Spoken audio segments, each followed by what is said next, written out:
Bismillahirrahmanirrahim. Assalamualaikum warahmatullahi wabarakatuh. Kembali lagi bersama saya Rizky Akbar. Pada video kali ini saya akan menjelaskan tentang program linear yang part 2 ya.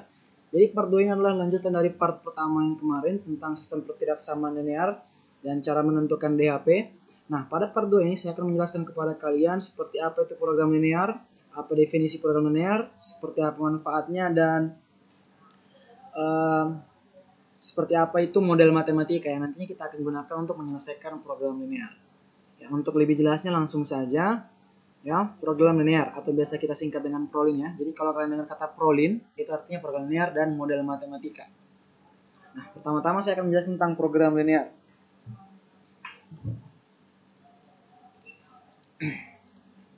Program linear adalah suatu metode penentuan nilai optimum dari suatu persoalan linear.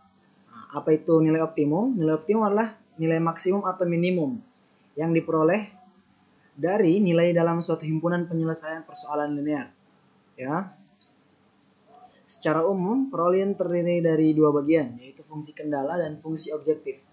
Fungsi kendala adalah batasan-batasan yang harus dipenuhi. Fungsi objektif adalah fungsi yang nilainya akan dioptimumkan, entah itu dimaksimumkan atau diminimumkan. Jadi, prolin ini dia seperti masalah yang seperti masalah hari-hari yang kayak misal kalau misal teman-teman adalah pengusaha atau teman-teman punya orang tua pengusaha atau kenalan pengusaha. Terus mau buat suatu usaha, mau buat kue misal. Dari bahan sekian, kira-kira berapa yang digunakan supaya penggunaan bahan itu seminimal mungkin. Itu maksudnya diminimumkan biayanya. Terus bagaimana supaya keuntungannya maksimal? Nah, itu dimaksimumkan. Nah, itu adalah objektif atau tujuan. Jadi, fungsi kendala itu adalah masalah-masalah yang dihadapi seperti bahan-bahan kalian terbatas atau sumber daya kalian terbatas, keuangan kalian terbatas, modal kalian terbatas. Itulah fungsi-fungsi kendala ya. Namanya kendala. Hal yang kita ingin cari solusinya. Nah, dari fungsi kendala itu akan kita cari objektif atau tujuan. Entah kita mau cari keuntungan maksimal atau kita mau meminimumkan biaya produksi ya, seperti itu contohnya. Jadi program linear ini adalah semacam kalimat matematika ya, bahasa matematika yang digunakan untuk mencari solusi dari permasalahan yang menyangkut program linear. Ya, biar lebih jelas mungkin kita langsung ke slide selanjutnya. Nah, terus ada namanya model matematika. Ya, model matematika atau biasa kalian mengetahui dengan kalimat matematika. Jadi, program linear ini pada umumnya adalah masalah pada kehidupan sehari-hari. Masalah pada kehidupan sehari-hari kita buat dalam bahasa matematika. Biasanya menyangkut tentang persamaan, pertidaksamaan, atau rumus-rumus atau fungsi dan sebagainya. Yang jelas, dari permasalahan kompleks yang dalam bentuk soal cerita, umumnya dalam bentuk soal cerita kita buat ke dalam bentuk kalimat matematik atau kita sebut dengan model matematika pada subbab program linear ini. Ya. Nah, secara definisi, model matematika adalah suatu cara sederhana ya. Suatu cara sederhana untuk menerjemahkan atau merumuskan. Jadi dari soal cerita itu kita akan terjemahkan atau kita rumuskan masalah kehidupan sehari-hari ke dalam bahasa matematika dengan menggunakan persamaan, pertidaksamaan atau fungsi ya. Komponen-komponen atau hal-hal yang ada pada matematika pada prolin. Ada dua saja ya.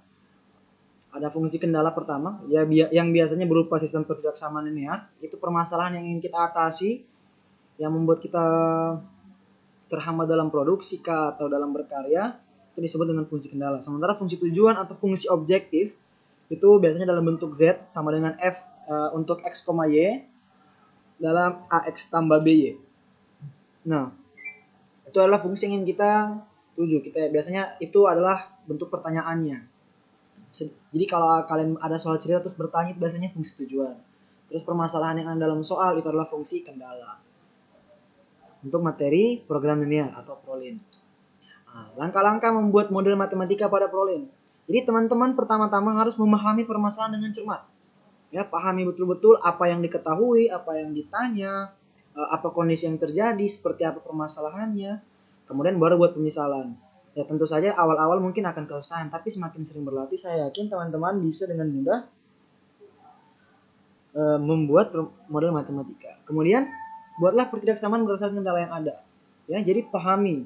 Ya, di video part 1 telah saya jelaskan atau pada sistem pertidaksamaan telah saya jelaskan ada kata-kata yang bertujuan seperti itu. Contoh, tidak lebih dari berarti bisa kurang dari atau sama dengan, atau minimal itu berarti bisa lebih dari atau sama dengan. Terus maksimal berarti kurang dari atau sama dengan, seperti itu ya. Hal-hal seperti itu yang harus teman-teman pahami. Kemudian buatlah fungsi tujuan. Fungsi tujuan adalah yang ditanyakan. Jadi kalau misal ditanya berapakah keuntungan maksimal yang akan diperoleh jika bla bla bla, itu adalah fungsi tujuan. Atau berapakah total produksi supaya biaya produksi minimum. Nah, itu tujuan, itu adalah fungsi tujuan. Nah, kemudian ini contoh. Ada contoh soal untuk pembuatan model matematika. Ya, teman-teman bisa lihat. Seorang siswa dapat memilih jurusan IPA jika memenuhi syarat sebagai berikut. Nah, jadi teman-teman cermati. Oh, dia mau masuk jurusan IPA. Ada syarat. Yang pertama, nilai matematika lebih dari 6. Yang kedua, nilai fisika minimal 7. Yang ketiga, jumlah nilai matematika dan fisika tidak boleh kurang dari 13. Dari persoalan ini saja kita bisa lihat bahwa matematika dan fisika itu disebutkan 2 kali. Itu kemungkinan besar yang akan kita misalkan nantinya. Nah, jadi coba teman-teman misalkan matematika sebagai X, fisika sebagai Y. Kalau teman-teman mau misalkan dengan huruf lain, A, B, P, Q, F, G, H, I, terserah teman-teman. Namanya pemisalan ya. Kemudian setelah kita misalkan, nantinya akan menjadi seperti ini ya. Kalau misalkan matematika sebagai X dan fisika Y. Maka model matematika yang menjadi syarat atau kendalanya, yang pertama dibilang nilai matematika harus lebih dari 6. Nilai matematika lebih dari 6. Lebih dari. Berarti tandanya lebih dari. X lebih dari 6. Syarat kedua, nilai fisika. Tadi kan setelah kita misalkan fisika sama dengan Y. Minimal 7. Minimal. Berarti tidak boleh kurang. Kalau dia tidak boleh kurang ya dia lebih dari atau dia sama dengan. Makanya Y lebih dari atau sama dengan 7. Dan pada yang part ketiga, jumlah nilai matematika dan fisika tidak boleh kurang dari ya, tidak boleh kurang. Berarti boleh lebih, boleh sama. Sama seperti minimal tadi. Maka X tambah Y lebih dari atau sama dengan 13 dengan X dan Y elemen bilangan real. Ya, perlunya X dan Y bilangan real supaya dia menjadi jelas seperti itu. Nah, kemudian contoh selanjutnya. Seorang pemborong ini biasanya mandor akan membangun rumah di atas tanah seluas 1000 meter persegi. Ya, pangkat 2 kita bacanya persegi. Rumah yang akan dibangun terdiri dari 2 tipe, yaitu RS dan RSS. Luas tanah tipe RS itu 100 meter persegi dan luas tanah tipe RSS itu 80 meter persegi. Dari sini saja kita lihat bahwa yang kemungkinan akan kita misalkan ini adalah tipe rumahnya RS dan RSS. Karena berulang kali disebutkan sebuah rumah tipe RS dikerjakan oleh 5 orang dan sebuah rumah tipe RS dikerjakan oleh 3 orang, sedangkan tenaga kerja yang tersedia 450 orang. Rumah itu akan dijual dengan keuntungan 1 juta untuk 1 unit RS dan 750.000 untuk 1 unit RSS. Buat model matematika dan tulis labanya dalam X dan Y. Nah, jadi teman-teman bisa perhatikan bahwa yang akan kita misalkan adalah RS dan RSS. Dia dinyatakan dalam beberapa. Pertama, di sini dibilang bahwa ada 450 orang yang bisa bekerja. Terus 3 orang itu mengerjakan RSS, sementara 5 orang akan mengerjakan RS. Maka penulisan pembayangannya akan jadi seperti ini. Kita misalkan RS menjadi X, RSS menjadi Y. Syarat atau kendala 100X ditambah 80Y ya, karena tadi rumah bertipe RS itu mengambil tanah 100 meter persegi. Sementara luas tanah bertipe RSS itu hanya mengambil tanah seluas 80 meter persegi. Sementara tanah yang akan dibangunkan rumah ya, misal kalian ingin bangun BTN, yang ada itu kalian cuma punya 10.000 meter persegi. Maka 100H ditambah 80Y itu kurang dari atau sama dengan 10.000. Ya, tentunya kita tahu bentuk ini terlalu besar. Kita bisa menyederhanakannya dengan syarat semua ruas atau semua komponen atau semua variabel dan koefisiennya bisa dibagi dengan bilangan yang sama. Dalam hal ini semuanya bisa dibagi dengan 20. Maka setelah dibagi dengan 20 menjadilah 5X tambah 4Y kurang dari atau sama dengan 500. Ya, sampai sini sudah benar. Hanya saja kalau kita bagi dengan 20 itu lebih simpel lagi kan. Semakin sekecil dia semakin bagus. Enak kita mengoperasikannya. Jadi kita dapat. Nah, gitu. Jadi pemisalan ini, ingat ya, kita harus cermat-cermat. Oh, RS dengan RSS ini disebut berulang kali, berarti itu X dengan Y. Nah, pada kondisi pertama yang ingin dimisalkan adalah pada penggunaan tanah. Tanah yang diperebutkan oleh RS dengan RS. Jadi pada tanah itu nanti akan dibangun RS dengan RSS. Nah, maksudnya 100x itu artinya ada 100 rumah, 100 rumah bertipe RSS ditambah 80 rumah bertipe Y, itu tidak boleh mencapai luas lebih dari 10.000, makanya dia kurang dari sama dengan. Jadi tidak boleh sampai luas rumahnya lebih, dia kurang dari atau sama dengan. Atau sederhananya 5x tambah 4y kurang dari sama dengan 500. Terus syarat kedua, ini untuk jumlah pekerja. Nah, jumlah pekerja. Nah, untuk jumlah pekerja ini kita tahu bahwa maksimal 450, berarti tidak boleh lebih dong. Maka kalau tidak boleh lebih, dia bisa kurang atau sama. Nah, terus kalau bangun rumah X, ya kan rumah X tipe RS itu diambil 5, makanya 5X.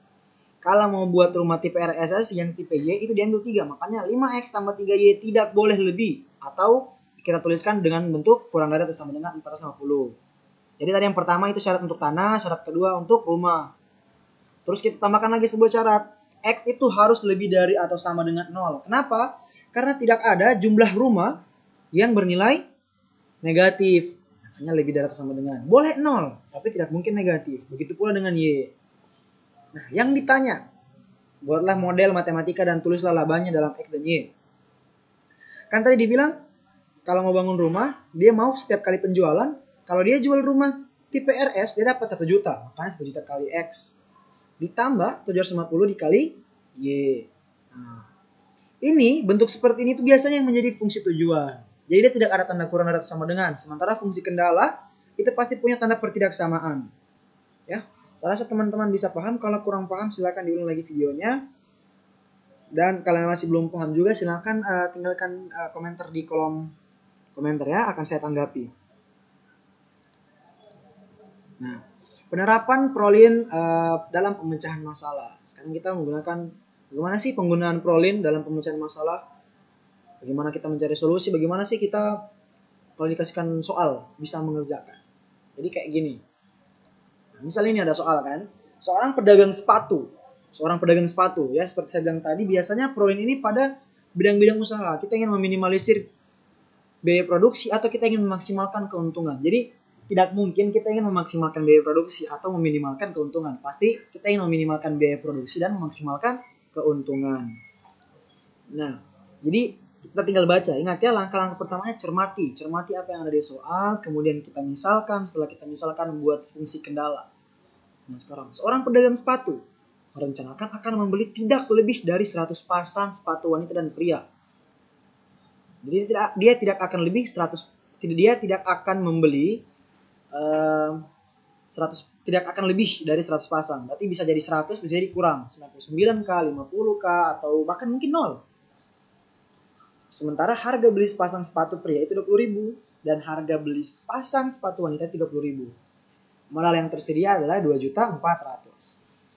Nah, keuntungan untuk sepasang sepatu pria itu 4.000 dan sepasang sepatu wanita itu 5.000. Ya, inilah perintah soalnya. Nah, dari cara membaca ini tentu kalian tahu kan apa yang dimisalkan? Ya, yang dimisalkan adalah sepatu pria dan sepatu wanita. Sepatu pria kita misalkan sebagai X, sepatu wanita kita misalkan sebagai Y.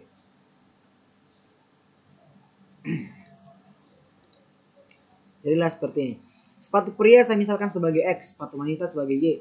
Maksimum artinya tidak boleh lebih. Dia maksimumnya di situ dong. Banyak sepatunya di situ.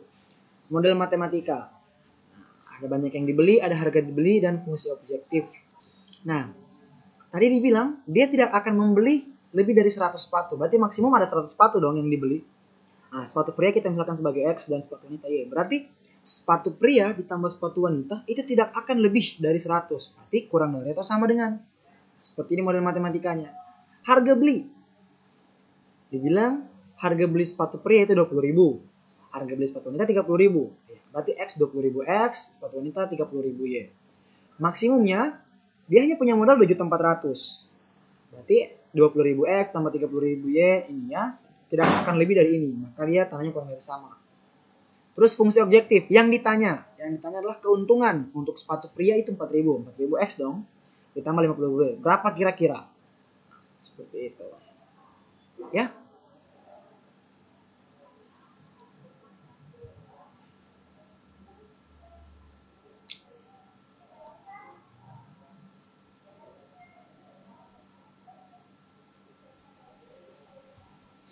Nah, Ini kan kemudian masih ada ditanyakan gambar daerah himpunan penyelesaiannya. Jadi dari tiga persamaan ini ya, dari tiga persamaan ini kita akan cari solusinya. Ya.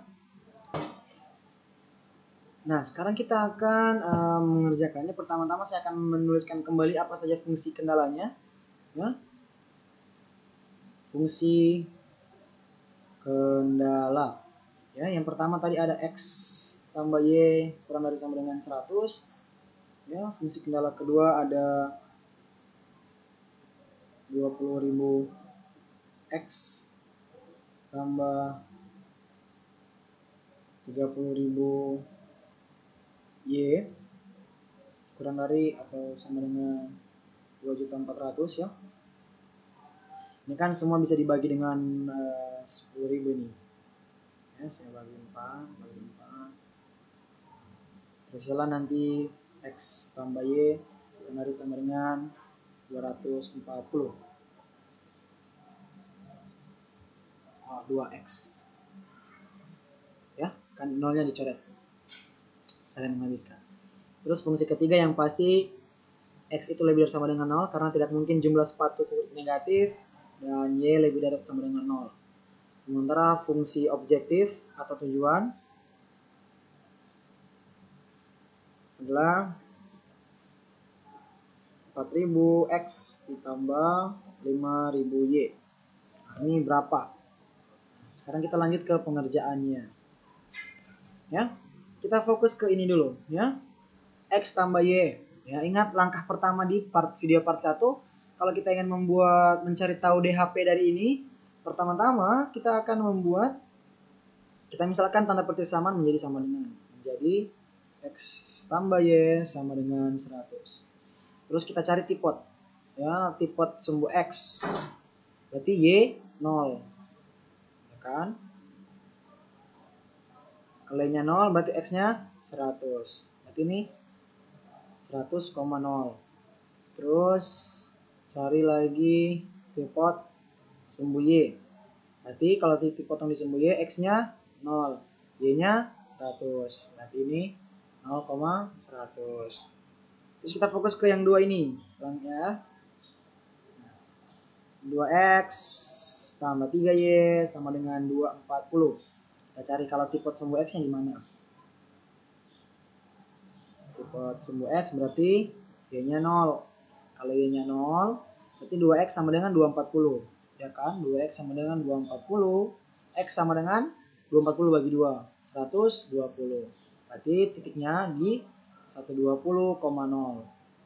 Terus kita cek titik potong sumbu Y. Sini deh.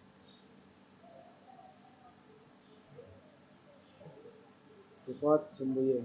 Ini titik potong sumbu Y untuk yang ini ya, bukan yang ini. Ya, titik potong sumbu Y berarti X-nya 0. Masukkan ke sini X-nya 0 berarti 3Y sama dengan 240.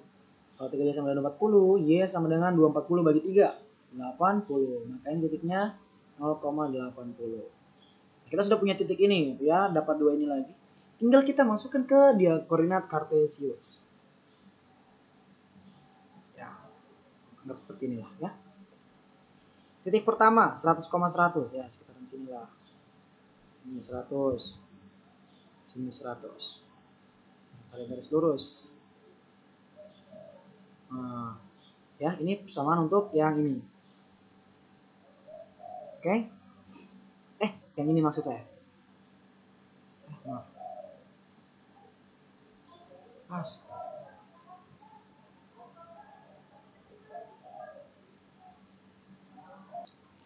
Oke, maksud saya yang ini ya, warnanya merah. Terus yang ini, kita lihat dia di 0,80. 0,80 berarti sekitar ke bawah sedikit. Nah, sinilah 0,80 ya, 180. Terus yang ini 120 berarti agak lebih sedikit dari ini. Sinilah, ini 120. Tariklah garis. Nah, tandanya yang merah itu aslinya kurang dari, berarti ke arah bawah ya. Karena ada dua biar gampang, ingat kemarin saya sudah menjelaskan ada dua cara mengarsir. Yang pertama sesuai tandanya, yang kedua berlawanan tandanya. Jadi kalau tandanya kurang dari akan saya arsir ke arah sebaliknya.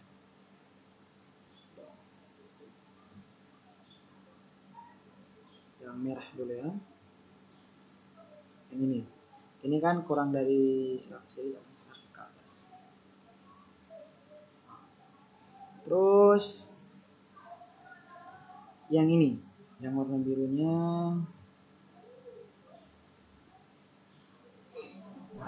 dia kurang dari 240, berarti kurang juga ke arah bawah. Saya persilannya berarti berlawanan ya, ke bawah. Terus ada X lebih dari sama dengan 0, berarti arahnya berlawanan, saya kasih ke kiri. Terus Y lebih dari sama dengan 0, berarti ke arah bawah. Nah, berarti daerah arsirannya adalah yang ini. Nah, ya, ini. Nah, ini adalah daerah arsirannya. Kalau saya perbesar dia jadi seperti ini. Nah, seperti itu. Di sini 0,80, di sini 0,0, di sini 100,0 ya, 100,0. Nah di sini ini itu sebenarnya adalah titik perpotongan ya, yang ini ya. Ini itu adalah titik perpotongan antara garis pertama ya, garis merah dengan garis biru. Pertidaksamaan pertama dan pertidaksamaan kedua. Jadi untuk mengetahui titiknya kita samakan mereka. Jadi kalau dua buah garis itu saling berpotongan, maka mereka pasti berpotongan di titik yang sama. Kita samakan saja garisnya.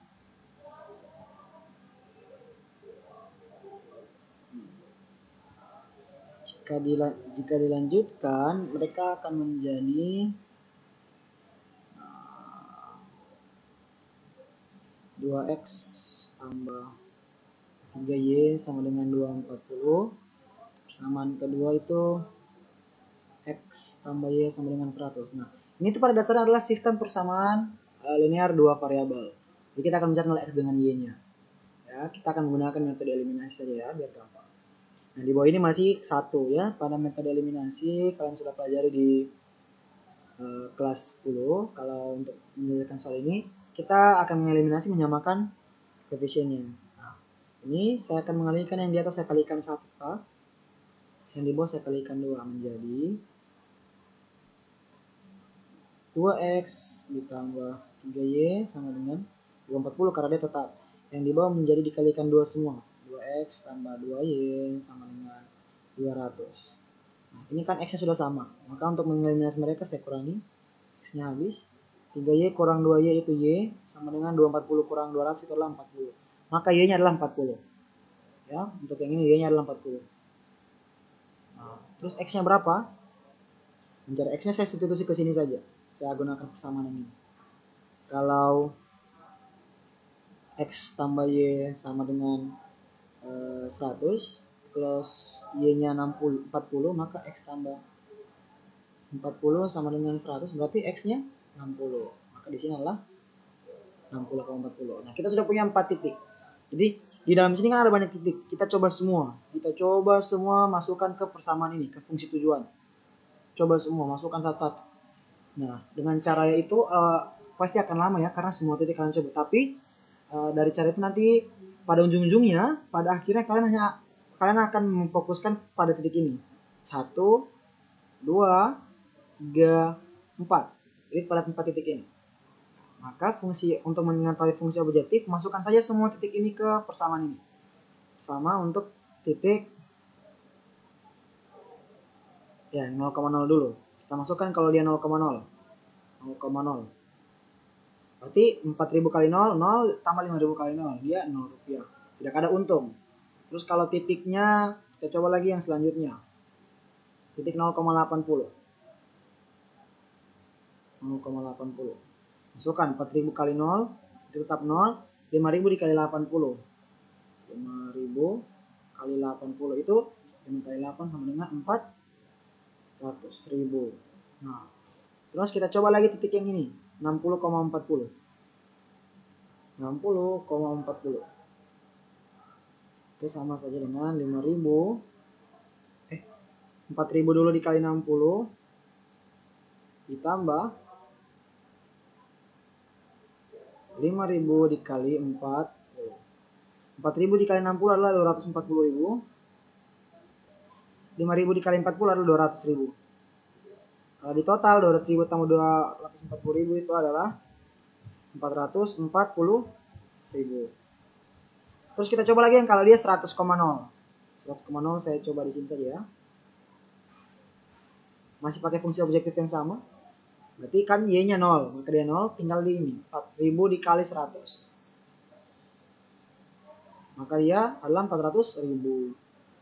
Nah, kita lihat kan ditanya biaya keuntungan maksimal. Yang mana keuntungan maksimal?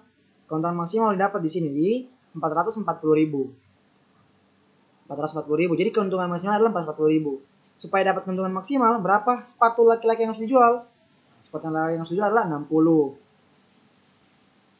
Ya, sepatu laki-laki adalah 60.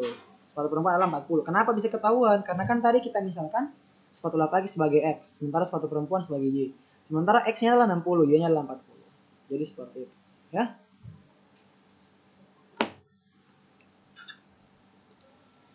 Oke, ini ada contoh soal lagi satu. Sebuah butik memiliki 4 meter kain satin dan 5 meter kain prada. Dari bahan tersebut akan dibuat 2 jenis baju pesta. Baju pesta 1 memerlukan 2 kain satin dan 1 meter kain prada. Baju pesta 2 memerlukan 1 meter kain satin dan 2 meter kain prada. Jika harga jual baju pesta adalah 500.000 dan harga jual baju pesta ini ya. Nah, ini pemisalannya. Jangan sampai kalian misalkan kain satin sebagai X, kain prada sebagai Y. Kenapa? Karena itu keliru ya. Yang harusnya kita misalkan adalah baju model.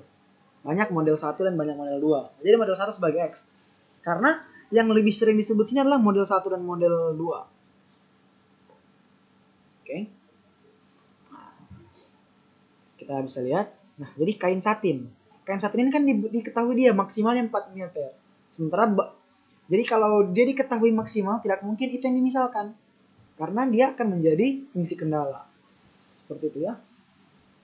Kalau baju pesta yang kita misalkan sebagai X, dia kan tidak ada maksimalnya. Malah dia yang ditanya, dilihat di akhirnya. Maka hasil penjualan maksimum butik. Nah, diketahui dari harga ini. Jadi itu kuncinya. Yang ada di pertanyaan itu biasanya dimisalkan. Banyak model X. Banyak model 1 itu X, banyak model 2 itu Y. Maksimum dalam matematika. Kain satin. Untuk membuat model 1 kita butuh 2 meter kain satin dan 1 meter kain prada. Maksimalnya seperti ini ya.